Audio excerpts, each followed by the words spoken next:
3 years ago, there was a small village near the edge of a forest. It was not famous, it was not rich, and it was not the kind of place people usually talked about. Every morning, the villagers would wake up before sunrise. Farmers would walk to the fields. Children would run through the narrow roads.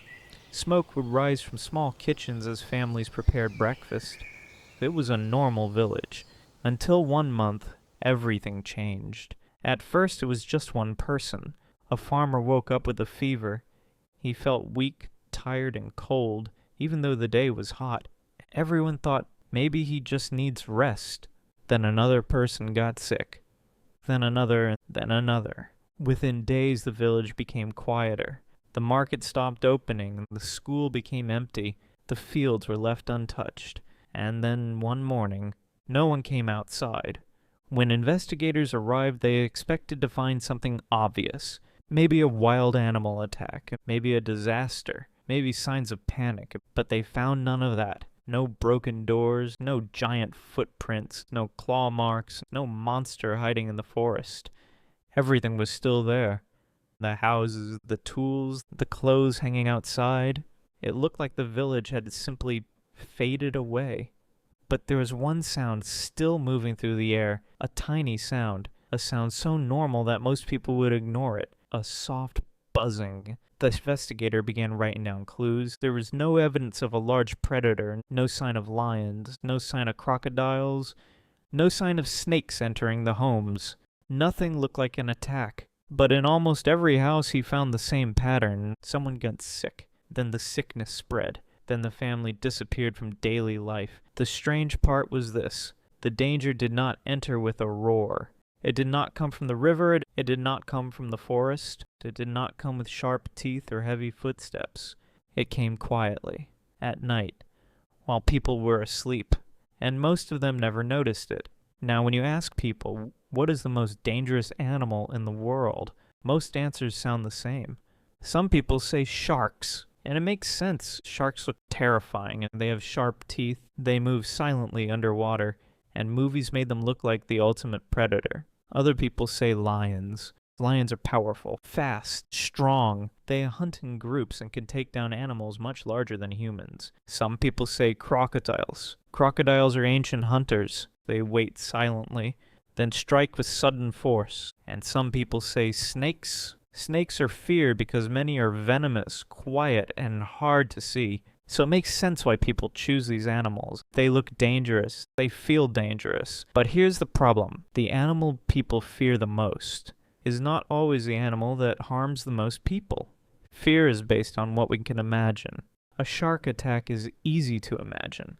A lion chase is easy to imagine. A crocodile attack is easy to imagine. They are dramatic. They are loud. They look like danger. But real danger is not always dramatic. Sometimes real danger is boring, tiny, repeated, almost invisible. A shark may scare millions of people, but sharks do not kill millions of people. A lion may look like the king of the animal kingdom, but lions are not the number one danger to humans. A crocodile may be one of the most powerful predators alive, but even crocodiles are not at the top, because the most dangerous animal does not need to be strong. It does not need claws. It does not need speed. It does not even need to fight you. It only needs to carry something. Back in the village, the investigator finally noticed what everyone had missed. Near the water containers, near the open windows, near the beds, there were mosquitoes, not one, not 10, but hundreds. They were so small that nobody treated them like a real threat. People slapped them away, closed their windows, complained about itchy bites. But they never imagined that this tiny insect could be more dangerous than a shark, a lion, or a crocodile. Because the mosquito's true danger is not the bite itself. It is what can travel through the bite. A mosquito can carry diseases from one person to another. It becomes a tiny flying transporter, a bridge between sickness and a new victim. And that is what makes it so dangerous. Not its size, not its strength, but its ability to spread disease silently.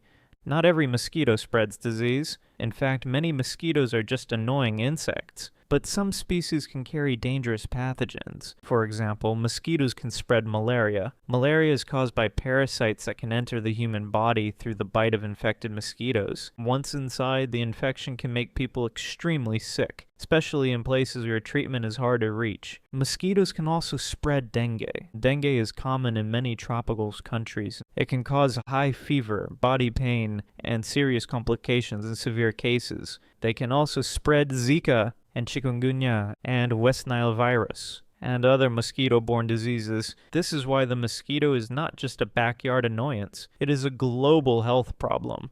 In some parts of the world, a mosquito bite is not just itchy. It can change a person's life. It can affect families, communities, hospitals, schools, and entire countries. And the scariest part? Mosquitoes do not need to chase humans. Humans often create the perfect places for them to live. Mosquitoes are successful because they are small, fast, and hard to control. They can breed in standing water, a bucket, an old tire, a clogged drain, a flower pot, even something as small as a bottle cap.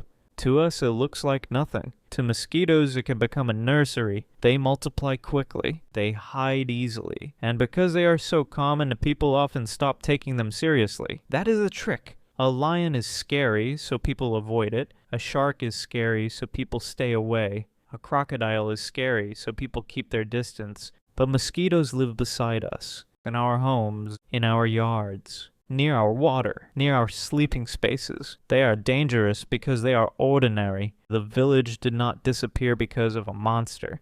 It did not fall because of a giant predator. It was weakened by something small, something ignored, something people thought was just part of everyday life. And that is the lesson. The most dangerous things in nature are not always the biggest. Sometimes the real danger is the thing we underestimate, the thing we see every day, the thing we think is too small to matter.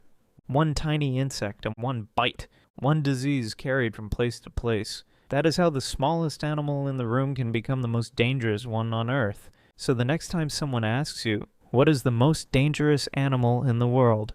You might think of teeth. You might think of claws. You might think of power, but the answer is much smaller. The most dangerous animal is not the shark, not the lion, not the crocodile. It is the mosquito. Because danger is not always loud. Sometimes it buzzes. The most dangerous animal isn't what you think it is.